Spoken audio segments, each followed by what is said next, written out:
behind the woods and not hit anything. Oh, I see, bud. The Snapchat. Oh, I see. That's the one thing I don't have. Probably a good thing. I don't need it. Mm-hmm. You get But videos from people. you get hunting and videos from stuff. people. It's pretty interesting. Instagram's good for me. Yeah. Anyway, guys, what is going on? Thank you for tuning into another podcast. It's been a hot minute since the last one. In like July, I think. And now we're at September the 21st, I believe. Yep. And you know what that means? That means it's deer season in 2 days, which is like, I'm crazy to believe. I was getting so excited this morning. Like, got jumpy. Like, I don't know if my dad noticed on the way to work, but I'm just like sitting there, just like going through trail camera pictures.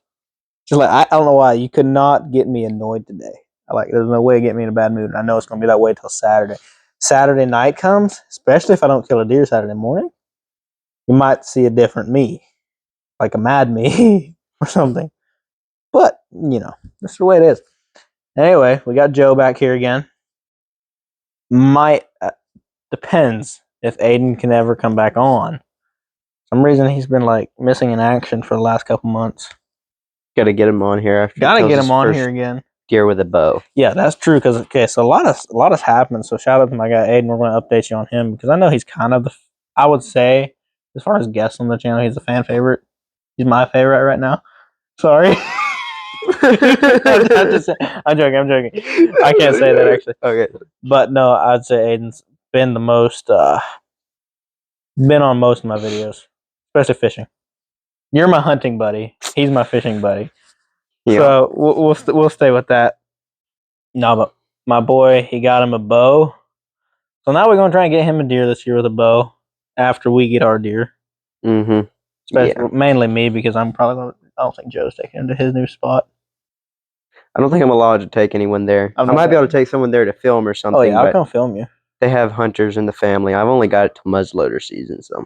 Dang good place though. Cornfields. Dude, I went out there today. 80. 80 acres. But like, some people out there today. I had off work today. I moved that one stand at least 3 times today. I trimmed shooting lanes out and everything. I'm like, I'm not happy with it. That's where I just came from. I was out there for over 5 hours hanging one stand. That's got to be like the worst thing is last minute preparation before season. Because I just got permission on this place yesterday at lunchtime. That was 3 days. Saturday's in 2 days. So tomorrow's Friday, the next day's Saturday. So maybe that's just 1 day technically. In 1 day. Because it's Thursday night. We're getting all stupid technical here. At least I am. I mean, in about 24 hours, I'm going to be awake and ready for deer season. Like, that is crazy to think. In 24 hours, I'm not going to get any sleep the night before. Be able to sleep. Youth is going to be wild. I forgot about that. What is for youth? I think we're working on the gym. We're going to go play volleyball or something. Fun. Come visit us at church on Sunday morning. I don't know when this is actually going to upload because for some dumb reason we might be a little late though because I got a strike down from the deer stand going straight to church. Yeah. I got a strike on YouTube the other day. What for? It was so to all those that might have viewed it, it was a short of me, just a compilation of multiple different times throughout the last few months throughout the summer of me shooting. The last clip showed my face, and technically I'm a minor for 2 more weeks until I'm 18. And it said a minor participating in bodily harming activities. So I wasn't going to argue with it. I'm underage. I think I would have challenged. What do you call it? Like I could have. I've done it. You can actually get them taken off if you argue it or whatever. I did the one time, and it didn't work out for me. It's worked out for me. But for me, like it was a thing. It was a thing. Like I had gone and read all the copyright or not copyright, but community guidelines, and I didn't like.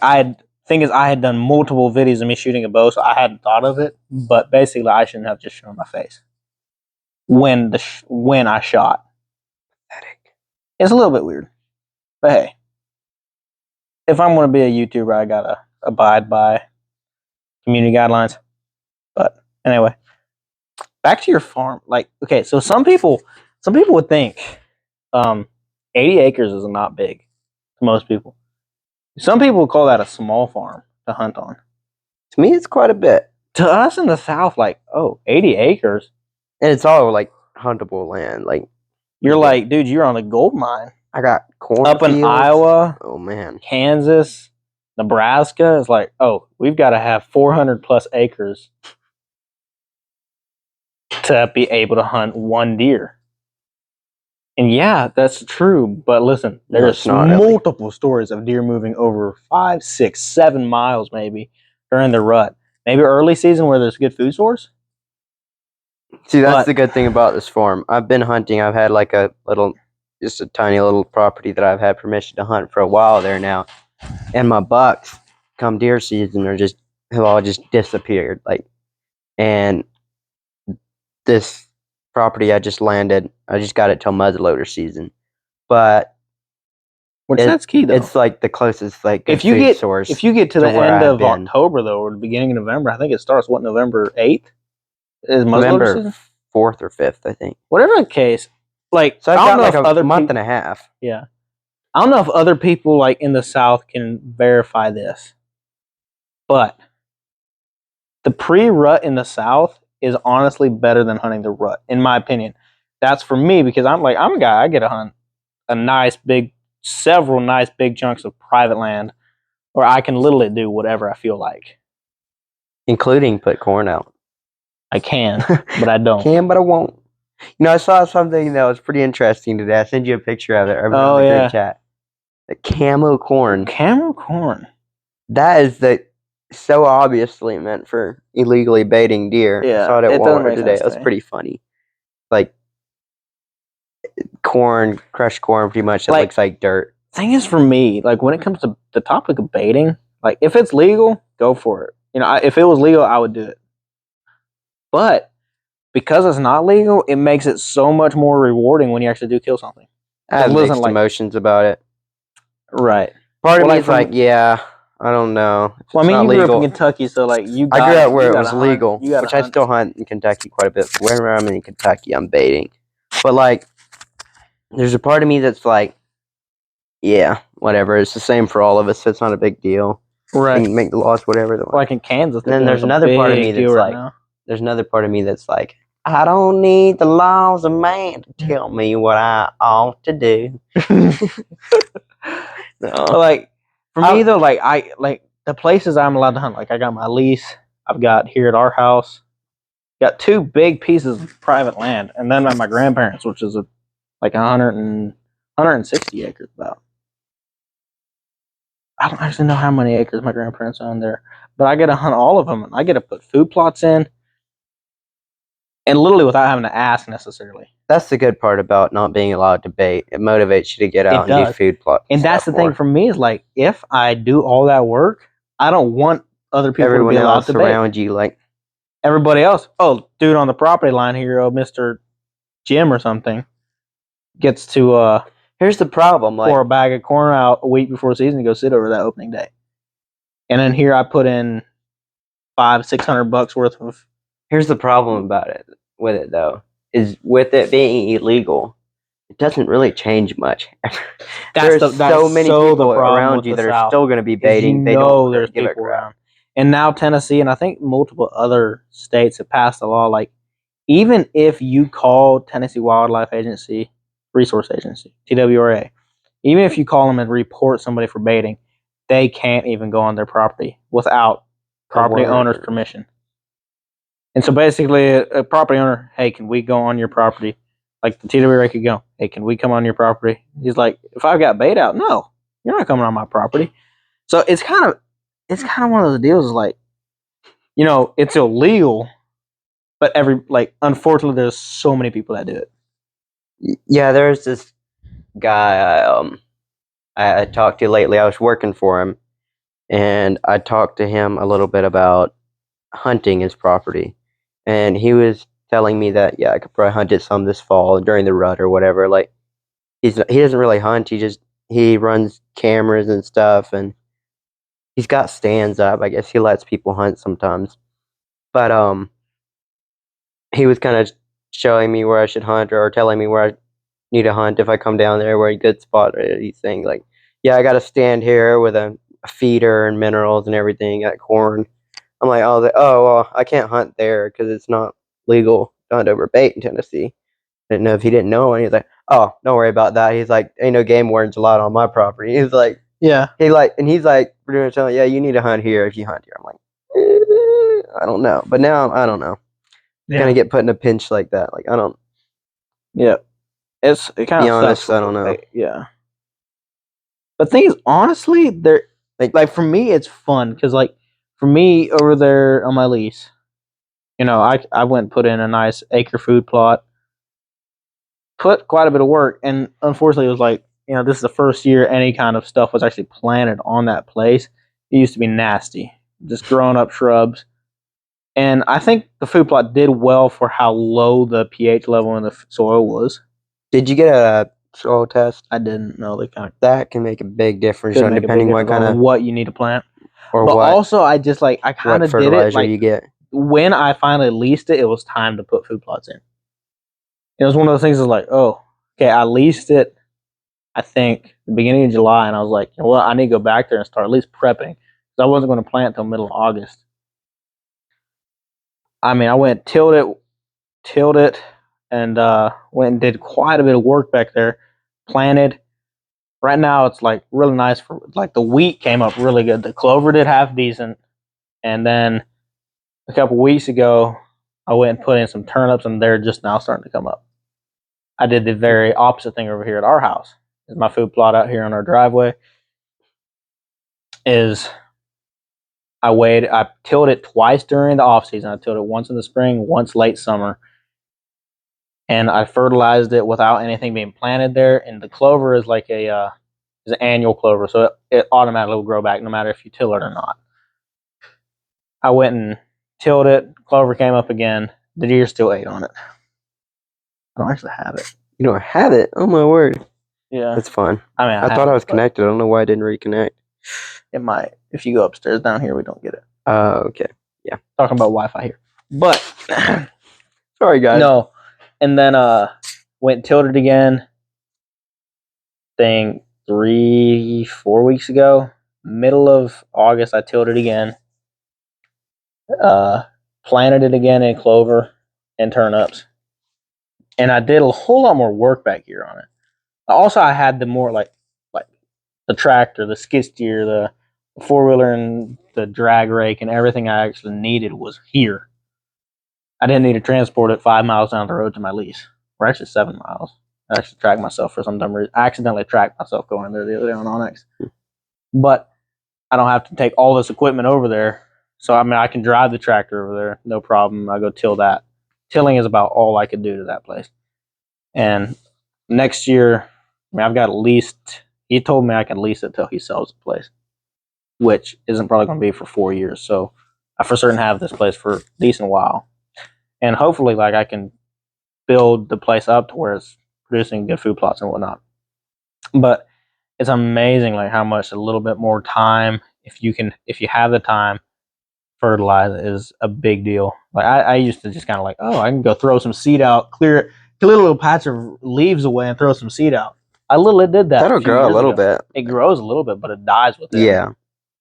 I mean, it literally will die in the first I cannot frost. tell you how many food plots I have failed in by, like, just going out in the woods, raking leaves, raking a big area out, or taking a little hatchet, throw and grow or clearing, something. And yeah, like out. Literally, that's what it's called. They don't. The thing is, that's literally what I used at this. That's literally what I did over there at my lease. Yeah, and that stuff is coming up really good. Even right here is that same product, and it's just literally it says throw and grow. So I think that first of all just gives people the wrong idea. It grows amazing, but it also dies off. It also dies amazing if you don't treat it. But also that you can way overthink something like that. I'm a firm believer in clover. I don't think you can beat it. No, you can't unless you have a cornfield. Then you can beat it, or a soybean field. Which I just got. Lucky dude. I don't know if I call it luck. Here's the thing. That's the thing. That wears out towards the end of the season. Yeah. Clover is not going to die out till January. But no, when as far as having good properties, having cornfields, nobody sees the amount of door knocking. That is the true. amount of putting yourself out there, asking random strangers. I mean, just evenings and evenings going from door to door. Like, dude, the amount I know you've stressed out over trying to find certain property owners. Oh is my hilarious. word! I have spent countless hours trying to find this one property owner. And then it turns out the place is leased to somebody you know already. Where are you talking about? Over there, across the road from your one place we hunted in Velvet. I won't say him on camera. You're talking about me? No, that's not. That's a different one. What? Paul's family. No. That's different. No, that's not the property owner I was trying to find. I thought about asking them people, but I didn't figure it was worth asking. Yeah. Sometimes you got to draw a little bit of a line. Yeah. But the the property I just got, 80 acres. I did not expect to get permission on there. And I didn't just ask the guy to hunt. I went to the tax address. I drove there and found the guy. Luckily, he was out and about, and I talked to him. I was like, asked him if he, by chance, would want to trade, like, if I would, come do work for him in like the evenings after work on like Saturdays. I was like, asked him if he's got any work that he would want me to do in exchange for permission to hunt this year. And he was like, well, he doesn't really know what he'd have me do. And he said he's got about 8 hunters in his family. But I mean, they've got like well over 1,000 acres, I think, in total out there. And I was just asking for this one little couple fields there, this one little property over close to where I hunted. And he was like, but he'll think about it and he'll see if he comes up with anything. And he got my phone number and everything. I didn't really expect to hear back from him, but just yesterday, I was having lunch at work, and all of a sudden I get a call from him, and he said he decided to just let me hunt. He doesn't really have anything for me to do as far as work, but he decided to let me hunt till muzzleloader season. So, yeah, I've got it. Well, that's 5 weeks, 6 weeks. Yeah. So it's going to be a good 6 weeks. Sure, once they cut the corn. 6 weeks, a hard 6 weeks. It is. It's kind of going to be a little bit of a hard place to hunt because there's so many options. That's why I moved my stand at least 3 times today. I was out there for over 5 hours hanging one stand. It was pathetic. And I still didn't get, I just got the bare stand. I didn't get my camera arm or anything up there. I spent so many hours walking all over that farm. Place, though, to pattern a buck. I know. I was gonna, but then I only got one out today. Because I was like, it was bad. Well, I spent all day so many hours out there today. And kept trimmed shooting lanes, and I just wasn't happy with the spot. Wasn't happy with the next spot. Mm-hmm. Kind of the woods are thick. The corn's not cut yet. It's hard to hunt the field edge. But I ended up setting up in a little patch of woods between 2 cornfields. There's a little pond. I think it's going to be really good. That could be good if it's out dry close to the front of the farm, but sometimes them are some of the best spots. That is such a true thing. Is you don't have people to try to get way back to the back end of their property, get away from the road, get away from everything. That's not nearly always where the deer hit on the road. They cross the road. I know. Yeah. I mean, sometimes the big bucks, you'll find them back further, but sometimes you'll find them right out. I don't know exactly where it was at, but I know it was out towards. I probably shouldn't say because I don't know, but out towards a local town, well, yeah, I can say it's way down in Wilder. Nobody knows where Wilder. I'm not. It's I'm not literally about what it says. Locations of any good sportsmanship. They're not going to try to get on top of you, anyways. It's also public land down there too. Yeah, Skinner Mountain, dude. So go hunt that if you're local in Middle Tennessee. It's public land. Go for it. Go for it. Go for it. A friend of mine I hate that property. There's so many hogs on it. Yeah, it's true. There's a lot of pigs and bear and a lot of deer. Sure. There's not too many deer. Yeah. There's a good few, but But the ones that are there, you've got to work for them. But yeah, a buddy of mine, a friend of mine, was literally driving to work, going through there, and saw 160, 170 inch plus buck chase a doe across the road. Literally, chased a doe down the side of the road, and they crossed in front of him and went down in some random. I've seen a couple pretty good bucks up on that property, but I've hardly hunted it because it's so hard to hunt. There's a guy I've done some work with. he said he used to hunt it before the TWA bought it. It turned it into wildlife or like into WMA. But he said they used to hunt it, and he showed me pictures, and like he was like in a 5 to 10 year span, like he killed multiple deer over 140, 150 class deer, and that's big for here in Tennessee. Like, does this name start with a D? No. Okay, no, it's a different guy. I know a guy that's killed some dandies out there. Yeah. But those are also guys that live kind of in that area. Like they know the area, and that's a big deal. It's like when you can know your area, adds a lot to how well you can kill deer. And like that's the thing. I think one thing, like go back to where you said water is close to a pond. That's probably got to be the most underrated thing people think of. It's like the only water source I found on the property. I've been all over that property today. And like for me, I underrated it a lot until this year, and I went back to where my lease is at and like borrowed the landowner's skid steer. Like, hey, do you care if I dig a water hole back here? He's like, yeah, go ahead, I don't care. You gotta dug a water hole. Careful when you're digging water holes to make sure they have a little like a flowing water coming through. Are you going to do it in a little creek or something if you can?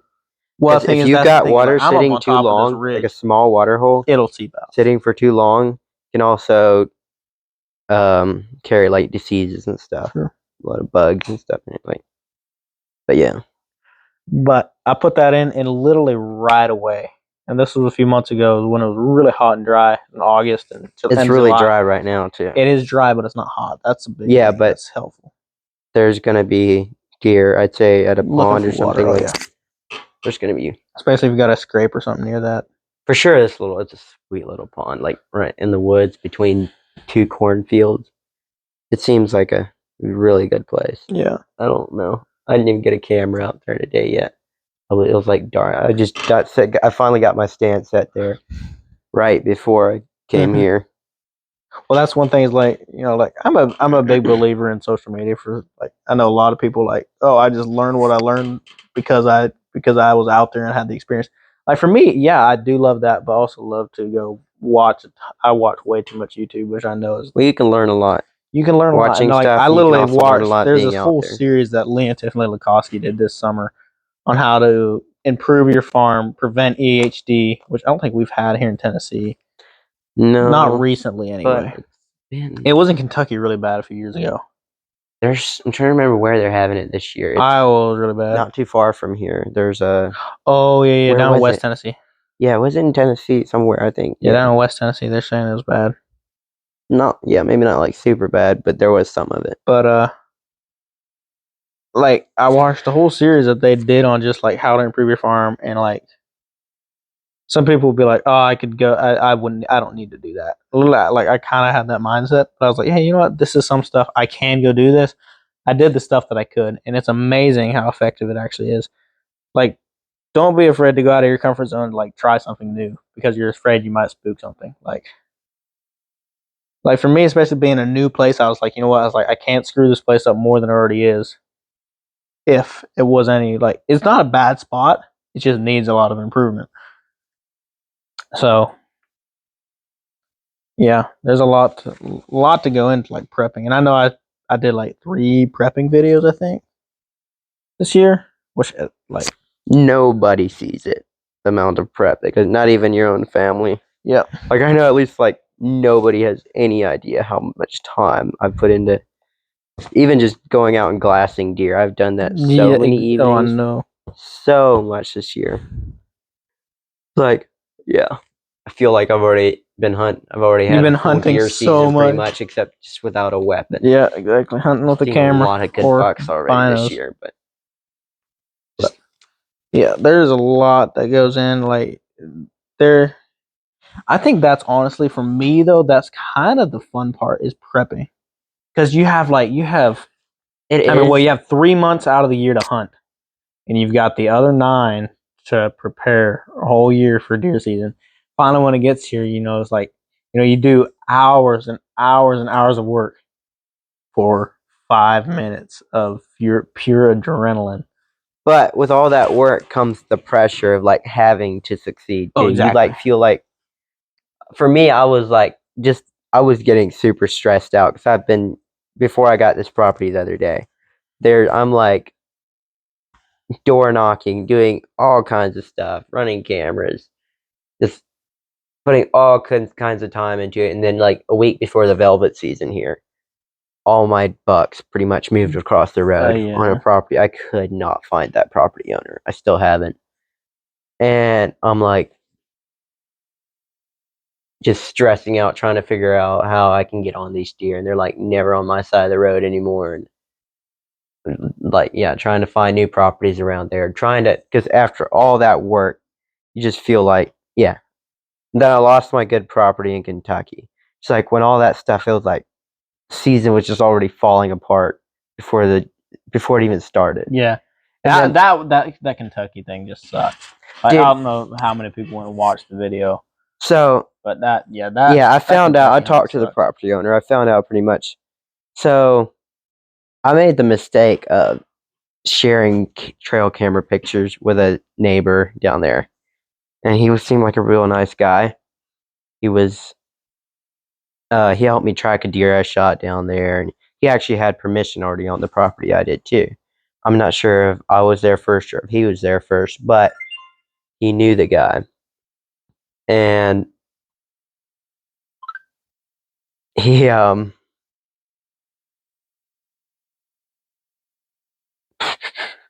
to remember. Yeah, I showed him some pictures he asked for him, like when he was down there helping me track the deer, and he never really hunted down there, but he knew the guy that I was hunting on. And he was like, man, he didn't realize how good it was down there. That's when I started getting a little nervous. This was last year. I was like, maybe I shouldn't have showed him. But like, I'm all for, sharing trail camera pictures, sharing fun with your buddies on your and stuff. I think that's on your hunting group chat. Like, you don't even if they're your buddies. But no, I thought this guy was thought he was a friend, but turns out one of them guys. And he knows the guy. He wanted it to himself, so he got me kicked off the property, which is somewhat understandable. He knows the guy, but like that's still the way it happens. That sucks. He has so many properties. This guy, I didn't think he has good properties in the area. He knows everybody around there. And here I am door knocking all over the place. I land this one good property, and he never hunted it. I don't know if he had permission before I did or not, but we talked a lot. Like, thought we were buddies, and then he figures out there's good deer on it and how good the property is due to me. Yeah. Putting work into the property. Hunting is all about people getting out in the woods and experiencing nature. It's not about selfish moves like that. But there's too many people. Like, hunting is a business to them. Not necessarily a business, but I say like hunting is a competition. They take it too serious. Hunting is a competition to some people, and all it is to them is like, oh, I'm going to kill this big buck, not you. Like you see that. I mean, you see this happen all over on social media. Like you've seen like the guys from Sequin. You've seen that happen. How many times? Like, and they're like, listen, these guys are guys that are kicking butt, going out there trying to find quality big deer. But they've got good sportsmanship, and that's what matters. And they literally these people are like, hey, no, we're hunting this deer, like kind of being jerks about it. They're like, okay, hey, we're pulling out. Go hunt the deer. And like, yeah, I mean, it sucks for them, but you know what? Like, that's not the end of the world to them, and like that's good sportsmanship. Like we had an encounter like that. Me and Junior did over on public land last year, up in Land Between the Lakes, and maybe I shouldn't be naming off all these places, but I don't think it's all that big of a deal because everybody knows what LBO is. All the werewolves and stuff running around in there. There's so many LBL stories. There's so many LBL We could do a whole 10 episodes. I didn't put it in my LBL video last year, but me and his brother Junior, like we had a run-in with some, I mean, absolute jerks. And like Junior, I was basically all I was doing. I never heard about this. You didn't? No, I was dropping Junior off at his spot, and I was going to go try and find some fields to do some spot and stalks on. And so I'm dropping him off, and there's another truck parked there, a nice Toyota Tacoma. It's like a very pimped out city slicker rig. Like, hate to say it like that, but yeah, these guys were. Make sure you give me a shout out. Gotta get it. Oh wait, no, I'm just getting a Be Real. Never mind. Yeah, go follow him on Be Real. So doing this on a podcast. Whatever the case. So I went to drop him off at his spot. podcast time. Podcast. Dang. Podcast creating. Podcast time. Oh yeah. Anyway, back to the story. We pull up to this place and there's a nice Toyota Tacoma there. Like Junior hops out and he's like, "Hey, I have my stuff back here. If you don't care, I'm gonna slip in ahead of you guys." And the guy's like, "No." First of all, it's public land. Like even if they said no, he could have still went back there. And he's like, "Hey, I'm sorry. Like, yeah, I don't want to." Junior's being very nice, respectful about it. Like they're not old guys, but I mean they're middle aged, probably upper 20s, 30-year-old dudes. Over here, like, and Junior's like, "Well, I've got my stuff back here. I was sitting here this morning." They're like, "Yeah, what about it? Like we're here now. Screw you. You can't hang here." And so after talking with him for a little bit, we're like, "All right, it's not worth the trouble. We're just going to back out." So he backed out, and yeah, what did I get in my mouth? Ended up just going and trying to put some stalks on some deer. Almost did it. It was funny. That is one of the funniest stories. Like I dropped Junior off because he's like, "Hey, I want to go back here. I want to see if I can't find a place to sit in the morning." Dropped him off. He's like, "Yeah, I'll be back here till dark. So you can go ahead and do what it was like probably an hour till dark." So I went and made a big loop, just glassing fields, trying to find a nice spot for myself to sit in the morning. And I pull up on this road that parking at the edge of the field. And I look, and it's like 300 yards back there, and there's two does standing in the back of the field. And I was like, I can stalk up on them things. It could, like, this field kind of had a little dog leg bend around, so I was like, I can get up within 50 yards of these things. And I know some people would chew me out for this, but I'm comfortable shooting a deer out at 60, 65 yards in the right conditions. And so I was like, oh, I can go put a stalk on these things. I got in. These deer literally bedded on the edge of the woods. I stalked in I got about 80 yards from them. And they jumped up and kind of went running out of the middle field, closer to me, but more kind of sideways to me. So I stepped out of the woods into the field, ranged them. They're like 70 yards. And I was like, you know what? It's go time. And so I drew back. I set my pin, drew back, was getting settled, and the deer bust. And literally my pin was sitting on Junior 120 yards away. He was coming from the other direction. It was putting a stalk on the same deer. I did hear about that part of it. He was putting a stalk on the same deer. And he was drawn back, and we both looked at each other and literally just burst out laughing. This deer are running around us like we did not care anymore. We thought it was the funniest thing. I don't think this is a story you can tell on YouTube, so. No, like that can be bad. He was out of range. Like your bow got a good 200 yards. Oh, maybe not. 200. Yeah, but you'd have to really try. Yeah, but my pin was set at 70, and he was like, I say my okay, listen. Yeah, I say my pin was sitting on Junior. My bow was pointed in the direction of Junior. We were both kind of like off to the side. That's better. That's better. Whatever the case. Like either way, yeah, I was trying to add drama. Yeah, but whatever the case, there's some hilarious stories of just random stuff going down in Lamington Lakes, which I mean, hopefully is coming up here in 4 weeks, middle of October. So that's gonna be lit. But hard, dude. Something we need to do is test your bow, like test a flagship bow compared to a cheap Walmart bow. Not a Walmart bow. That is a Walmart. Just because it's a Bear, don't mean it's a Walmart bow. It's yeah, but you Bass Pro Shop bow. Okay, Bass Pro Shop's bow. Whatever. You can't get that at Walmart. Yeah, you can. I've seen that exact bow in Walmart. Cool. Cheers. Whatever the case. Not I'm just that saying, bow. A $300 bow compared to a $2,500 bow. I call it a $300 bow. It was for I knew it was You're like really trying to justify your bow right now. I'm just saying it's a good bow. No, I'm not saying it's a bad bow. Not really. It gets the job done. So that's something like. It's kind of what like something like the hunting public or something we use. Which theirs are they're upgraded Bear compared to yours. They are, but like a few years ago when I bought that bow, like some of the hunting public people guys were shooting that exact bow. Yeah, and it's a cheap bow, but I like it. It gets the job done. Like it's really light, and I'm not too worried about banging it around. It stayed in place pretty good. So, but yeah, it's definitely something we should try. Is like comparing.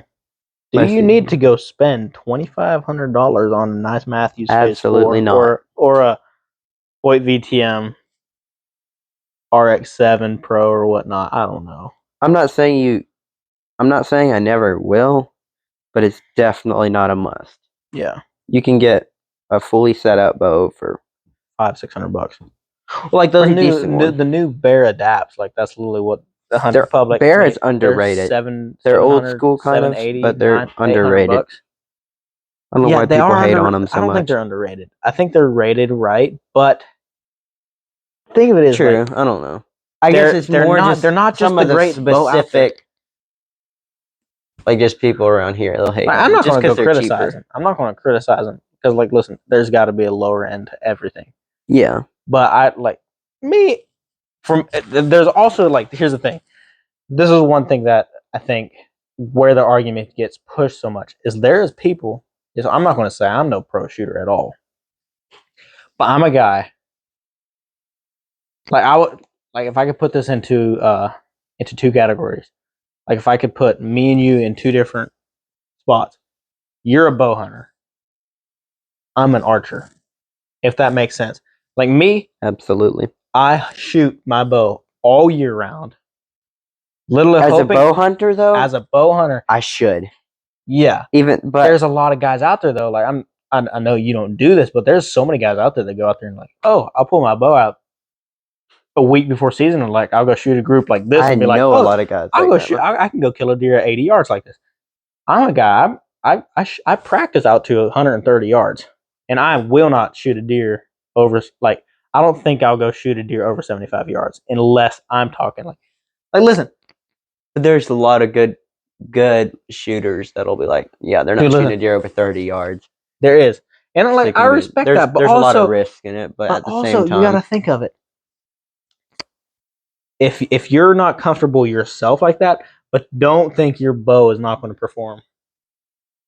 If you're in like so I heard these I don't know what social media platform it was, went to the what's the big archers conference they do every year, the ASA something, like I know there's a tournament called the ASA, but whatever the case, like they went to this expo, went asked a bunch of these big name hunters and said, hey, what is the range you are willing to shoot a deer?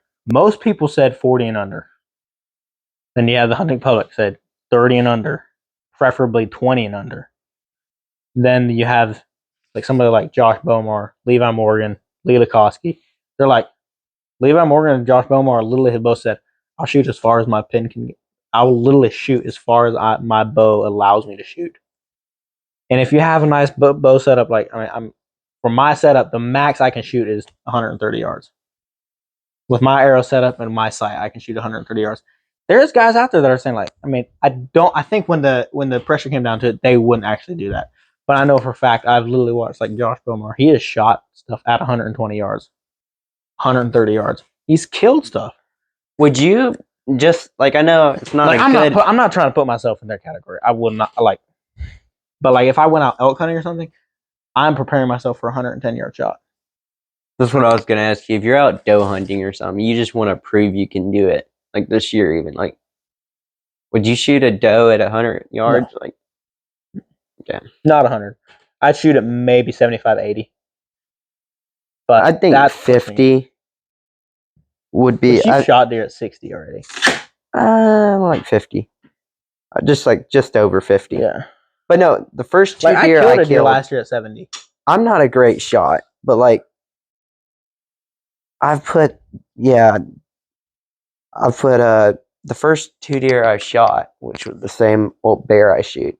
They were like 50 yards, and none of them went. But like I found the first one probably 5 minutes of tracking it, and the second one was probably also under 5 minutes of tracking, like just not far at all. Which that's also can be luck, but it's very possible to kill a deer over 50 yards. I mean, a lot of people 100%. Do it. Everyone just says they don't. And there's also a thing is like, I think the guys, there's kind of a medium when it comes to range of people shooting.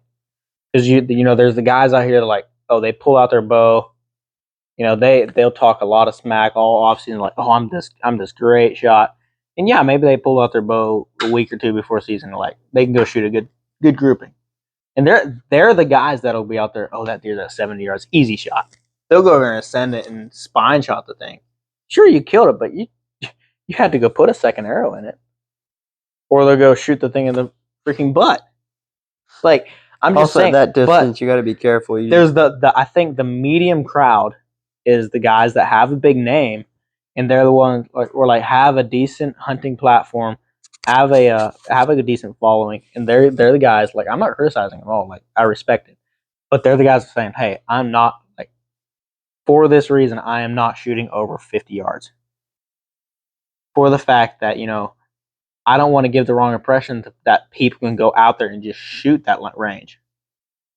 Because, I mean, seriously, it takes some serious practice. And, like, for me, I don't practice, for the most part, I do not practice under 60 yards. Which some people would think is stupid. But, I'm telling you, when it comes down to a 20 to a 30-yard shot.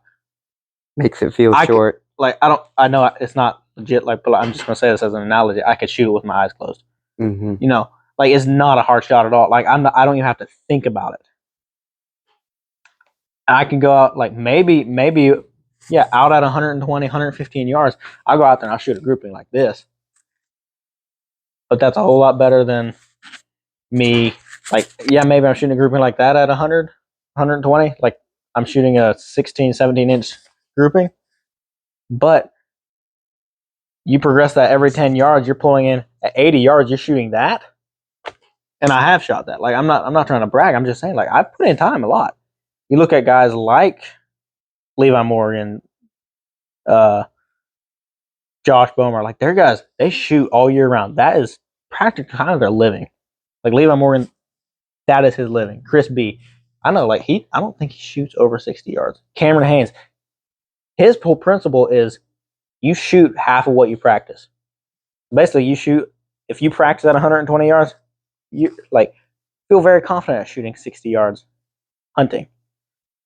But there's a lot of guys that'll go out there and be just sending arrows at 100 yards and don't be that shooting, guy. Like, yeah.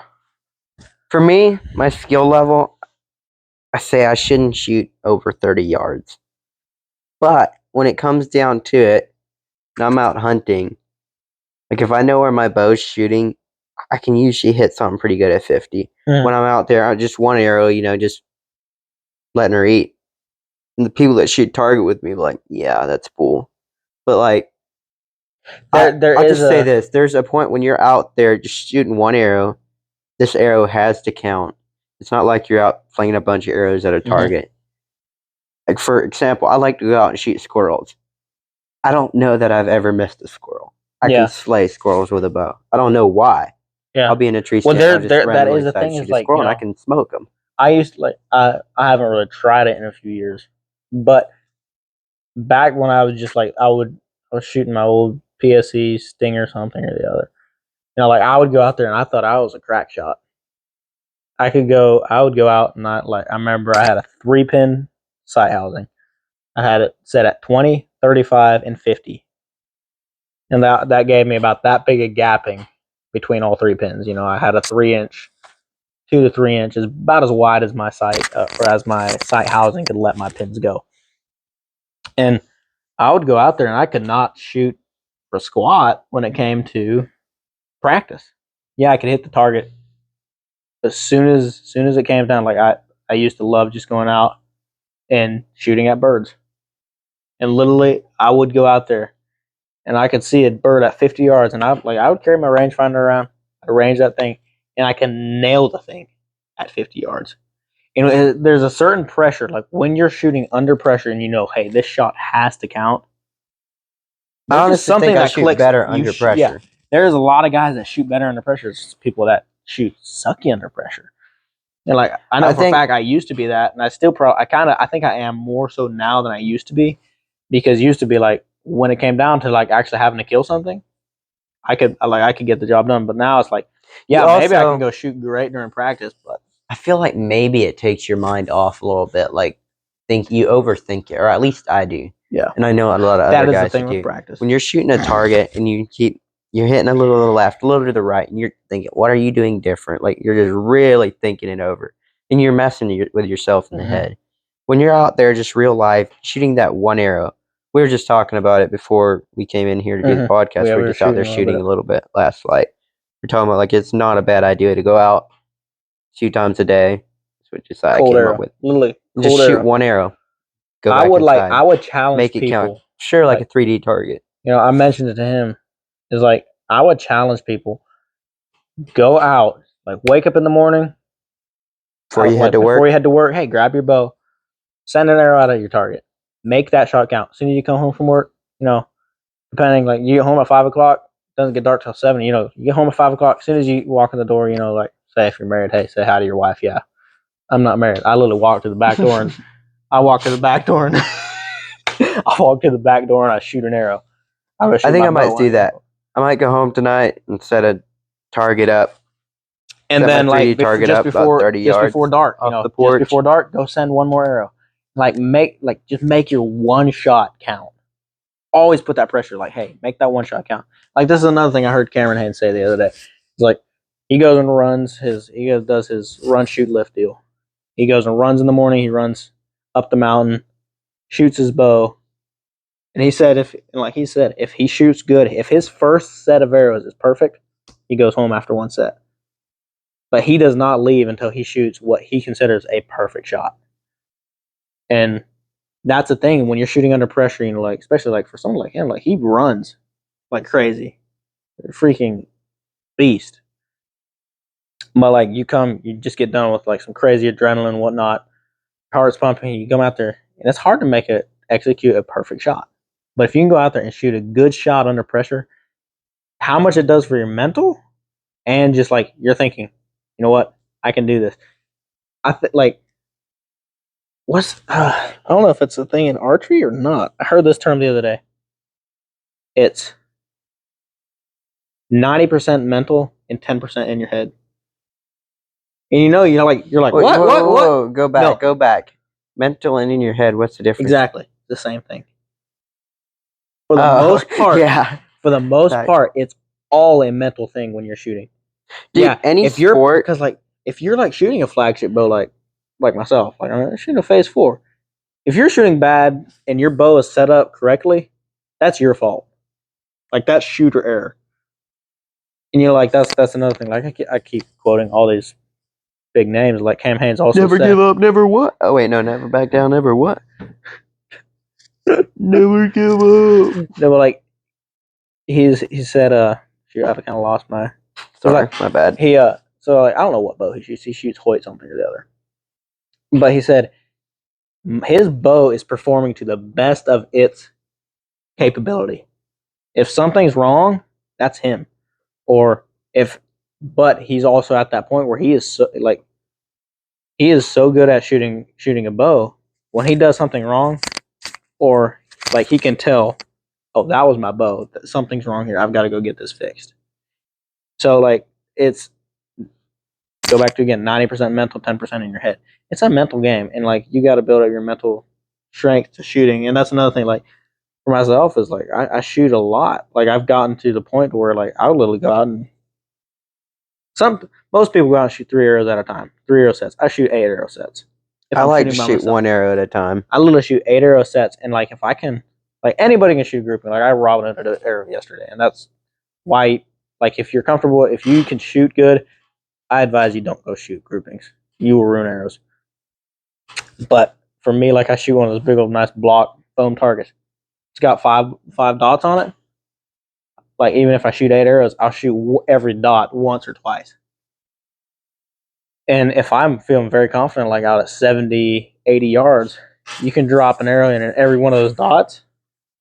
That builds so much of your mental game up. And like for me, like for the most part, I set up my tree stand. I don't go set up my tree stands or my blinds to be able to shoot 80-yard shots. I set up my blinds to shoot a 25, 30-yard shot.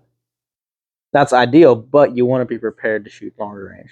So because once you get in that situation, at least you have some good self-control. At one point, you're going to get put in a situation where you're going to take that shot whether you're ready for it or not. Yep. But, yeah. I like me a good old 3D target. Yeah, there's the realisticness of it. Like, you just go out. I like shooting 1 arrow at a time, just like pretending like I'm real life, making it count. I can also in a tree stand hit a lot better. I feel like when I'm focusing, like See, I'm looking at 3D target. I'm focusing on putting a kill shot on that deer. Then when I'm shooting at a dot, like like a wise man once said, like Mr. Rhett Daniels, he's like, everyone's trying to shoot a dot, but that ain't what matters. Yep. Can you put a kill shot on that deer? That's a big deal. Yeah. Let me see what time are we at? I don't want to have to go over too much. We're 10 minutes till an hour, so we'll be all right. We can go another 10 minutes if we want. What did we have like an hour and a half last time? I don't know. I think we were just over an hour or hour really? 15. We were talking minutes. for a while. It seemed like, but yeah. We had a lot to discuss then. Yeah, but I would have a lot more to talk about right now. I'm just tired. See, like broadheads is what we talked about then. Like we covered that all. There's so much to say about that. Which I've just converted him to G5. So kind of like I'm just going to try him out. You know, like if I don't like him, I'm staying with my rage. He's gonna get hooked. Hooked. Just saying. I might go. I've ever killed a deer with. Listen, I'm a big. My thing is like I go shoot what my role model shoot. I'm not saying Joe is my role model. he might be. Said. He kind of said that. Yeah. No, but like I've referred. Like I love Levi Morgan. I love Chris B. Seek One. Like all these guys. A lot of them shoot rage. Like somebody like Levi Morgan. He's sponsored by Schwacker. That's what he shoots. Somebody like Seek One, they're not necessarily sponsored by Broadhead. They shoot Rage, they shoot G5, they shoot Killzone, they shoot Grim Reaper. If you ask Lee or someone, yeah, we actually asked Lee at the Birmingham. He said G5, didn't he? No. Okay. So when we went to the Birmingham Whitetail Expo a couple months ago, met with Seek One a little bit. Like we even met him at the NWTF in Nashville too. Speaking of which, those are some awesome events you got to go to. But no, like we asked him when we stood in line, took some pictures and whatnot. And we're like, "Hey, what broadhead did you shoot?" He said, the G5 Dead Meat or the Rage Trypan are his two favorite. Them are two good broadheads. They're two good broadheads, but also you think about them, they're two so opposite. A Rage Trypan is a big chisel tip, giant double bladed broadhead. The Rage Dead Meat is an 1.5 inch cut, or no, a 1 inch, technically a 1 inch diameter cut, but it's punching a round shot through your deer instead of just a big slice, you know. But you think about the opposites of like I've shot deer with both broadheads. Last year, the buck I shot down with a Rage Extreme, which most of the Rage you find if they're the collarless, they're all going to have a 2 inch cut. I shot a deer with a Rage Extreme and a Rage Hypodermic in the last few years. Them things tear something up, especially like a quartering to shot. Like I shot a doe a few years ago, quartering to hard. She was down a hill, and I was way above her, and she was looking up at me. And I shot her literally down over the shoulder blade, between the shoulder blade and the spine. I don't know how I didn't hit bone. And I'm talking about a cut like that because she was facing up the hill at me, double lunged the thing, nearly clean pass through with a Rage Hypodermic. But you get a cut that's 6 inches long like that, that deer ain't going nowhere. Doesn't matter. I really don't think it matters where you hit him. If you get 8 inches of penetration with a 6 inch cut, if it's going vertically or like quartering away shot, that deer is not surviving. And then I shot a deer with a G5 Dead Meat a few years ago. Killed the deer in 20 yards. The deer was standing literally. I shot it across my driveway. Was that my broadhead? No, it wasn't. It was just one. Yeah, you bought. No, No, that was me. That was the first deer I shot. Stole some of your broadheads last year at LBL. Yeah, that's right. I ran out. I had what did I have? 2 broadheads coming in, and I'm trying to remember what I stole. You stole my arrows and my broadheads. Like flying a couple arrows, yeah. But no, like I killed a deer with a G5 Dead Meat, and like the only thing that I didn't like about that, for some reason, that deer did not bleed, and it was a perfect double lung shot.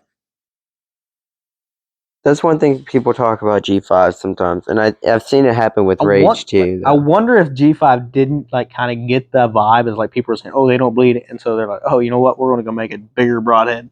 That's where the Mega Meat came out. That's what I want to try shooting on Saturday. If there is one broadhead, if there is one If I can say one more thing about G5, is I will say they're literally one of the most durable broadheads I've ever shot. We done a test out here. Yeah, it's insane. He shot through a freaking coconut. The thing bent one of the blades a little bit. I shot a Ray I went back and looked at that broadhead. Bent that broadhead's pretty much like I would shoot a deer with it still. Yeah, if it weren't for like sharpness or something. Yeah. Well, like I think I've shot multiple deer with one dead meat. Oh, yeah. And I have with the extreme.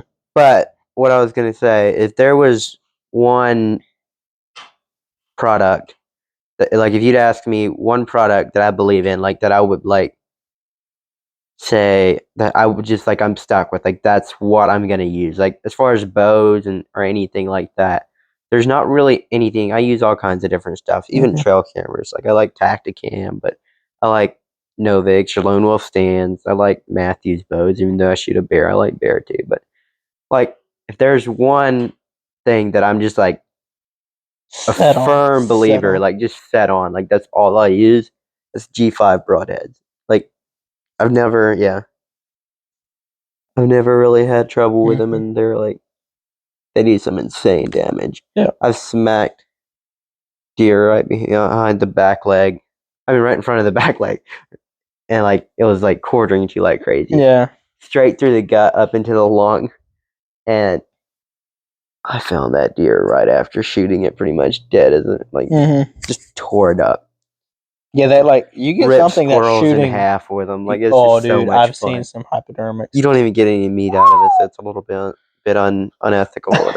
No, you just like dude. I've seen that. You know. The thing is, like that's bow hunters. I would say their biggest pet peeve is squirrels.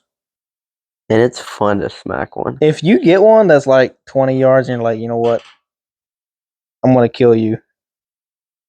It's funny. I've noticed squirrels. I've had squirrels come under my tree stand. Like this is one thing I hate is during rifle season. From transition from bow season to rifle season, it's like I'll probably for the most part still just stay bow hunting this year, especially through muzzleloader season. I'll hunt rifle though. But soon as you've got a gun, the squirrels are not scared of you. Because nobody's going to go shoot a 243 at a squirrel at 20 yards. I might if I got annoyed. No, I never have actually. I don't think. But I've been tempted. Soon as you're in bow, but when you're in bow season, you reach for that bow. Them squirrels are like, ha! I see you, boy, dude. They get up the tree. And I'm even like, if I know I can find my arrow, I'll shoot at them while they're up the tree. I don't know if there's anything more fun than shooting a squirrel out of a tree. I'm confident enough when it comes to I tried it in OVO last year. I had a junkie, like, one-fletched arrow. And I was like, me and Moses, we were walking into our spot.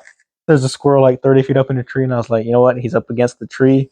I was like, I'm going to try it. Sent an arrow, stuck it into the tree right beside the dumb thing.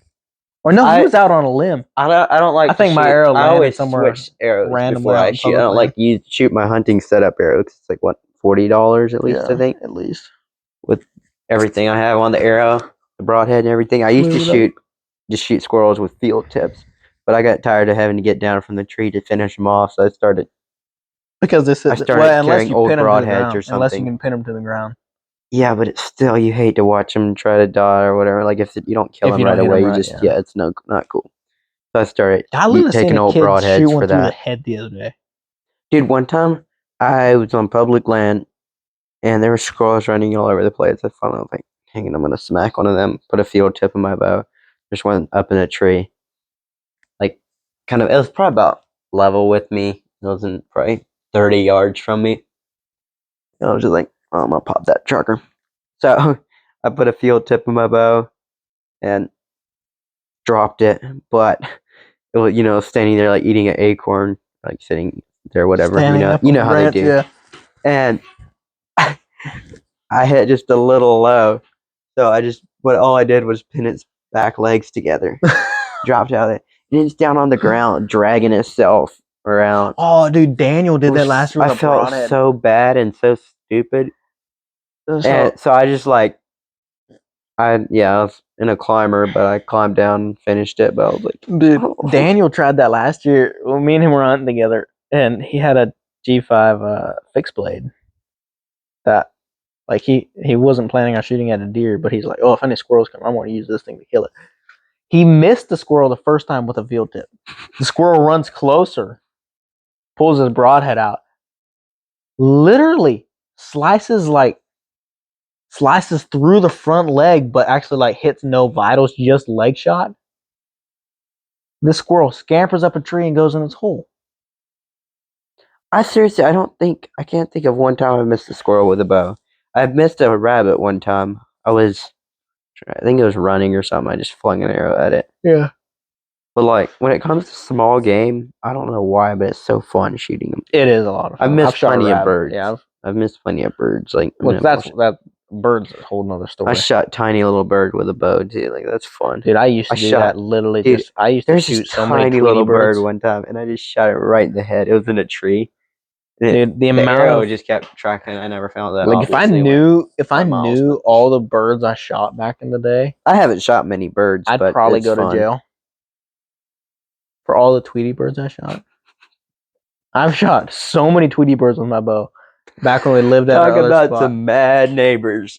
I literally had mad neighbors. Like they never actually came and talked about you. But yeah, because like we both know Aiden's my neighbor. Aiden's my neighbor. Used to be my neighbor. That's right. Like y'all know. There were some funny stories that like his family just did not like me. So, I mean, I'd say the birds had a freaking banquet when we moved back here. They all probably gather around our old bird feeders and like, ha, sucker, he's gone. You know? But just go bird hunting again. Just to do it. Except with the bows. With the bows. Or just pull the pellet guns out. I always love pulling a good pellet gun out. Go dove hunting with a pellet gun. That's hard. Out. It's been so long. Yeah. Well, I pulled mine out and went frog hunting the other day. Or maybe it was a few months ago. Dude, that's where it gets fun. I should have done a frog hunt catch and cook this year. I don't know what's more fun, shooting them or gigging. Gigging is a lot of fun because you have to get like right behind them. I know. I used to think shooting them was the only way to do it. Going like in swimming trunks or something and just shooting frogs wherever they're at, like even if they're in the middle of a pond, and just swimming out and getting them. Dude, that's fun. Scary because I used to think that grabbing him by hand was stupid. I was like, why would you do that? You could just shoot him from 20 yards away and not have to worry about it. Now it's just like, I was like, oh yeah, I don't want to shoot these things. I want to get it. Like, there's just a thrill in the catch. It's fun. Anyway, you have a good gig, which I never do. That's definitely always duct tape a fork to a broomstick. Dude, I bought them gigs at Walmart. So I don't know why I don't buy gigs. They're cheap. They're like $5. I'm always bending. Put it at the end of a broomstick. I just never think about it whenever I'm in town or whatever. I don't know. Well, anyway, guys, I think we're going to call that quits. Thanks for listening, thanks for joining us and just listen to us ramble on. I'll be down to go shoot a little bow here in the basement. Yeah, we might go shoot bow back here in my basement. Got a little 20-yard range in here. Mm-hmm. But you guys, I really appreciate all the support. This is the first podcast since I've had 1,000 subscribers. So that's a big deal, guys. Thank you so much. I know I already I would give my bow giveaway a shout out, but I already gave it away. So that was awesome. It was so much. It was so thrilling for me drawing a name out of that hat. It was funny. Like, it was literally this hat. There you go. But drawing a name out of the hat, literally, like knowing there's a very good chance, like I was going to draw somebody I knew, and sure enough, I drew literally my cousin. He needed it too. He needed it, and here's the thing that I really like. I thought, I was like, you know what? This is literally the hand of God in this. You should have just given it to him in the first place. I should have. No, I'm kidding. What was funny is literally like, so, at the beginning of when I posted the first video of me doing the giveaway, I was like, I was announcing the giveaway. I said, message me on Instagram. At first I was very set on just having Instagram as the entries. And then I had just a ton of you guys just saying like, hey, we don't got Instagram. Can we still enter? And so I was like, you know what? Next time, I'm going to make him go live so y'all know it's not a scam. That's true. That was no scam. No, I know it wasn't. But I was like, I saw you posted a video saying like you didn't show the drawing right away. You had taken the video and I didn't really know it at the time. Oh, yeah. No, I posted a short announcing that I had just drawn a name. Yeah, that you drew a name and you're not going to say who it is yet because there's going to be a video coming. Yeah. Up. I can't remember what it was. But I was like, okay. Joe was like, okay, I know it's not me. If it is Aiden or Brady, it's rigged. Brady didn't enter. Brady didn't enter? Mhm. Oh, wow. Dang. And I for sure thought he would have entered. I don't know why. I would have given it to Aiden, but also I'm kind of glad he didn't win it because he's a Hoyt guy anyway. And he already had a bow. Yeah. He already had a really nice bow.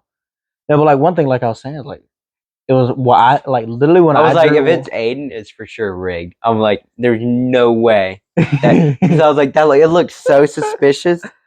I was like, that's one thing I have a problem with, like making stuff really actually look fake. Like I go back and watch the video of my buck I shot last year, and I'm joke like, around it being fake to the point where people probably think it's actually fake. No, but no, I seriously, like, even though I knew y'all was like my if reaction, it's Aiden, it's rigged. No, like last year with that buck I shot, my reaction looked so fake. Dude, I don't really have any good quality hunting videos yet. I've been kind of working on it, but I don't really post hunting videos unless I get a good kill shot or whatever. Mm-hmm. Well, I mean, but I've got some just, low quality videos that I posted. Yeah. Where you're just going stuff, and like the one, that buck I shot, that big 8-point. Dude, like, you were freaking I'm out. like, just the raw reaction, my jaws were just like dropped, and I was just like going nuts. I had so many people like, was that a real reaction though? I was like, dude, I didn't even think about the reaction. The only camera I have is just a little tack cam mounted to the gun. We're acting like Luke Bryan when he shoots a deer. Is he down? Is he down? I am literally like the Luke Bryan. If you've ever been with me when I killed a deer, you realize this man goes crazy.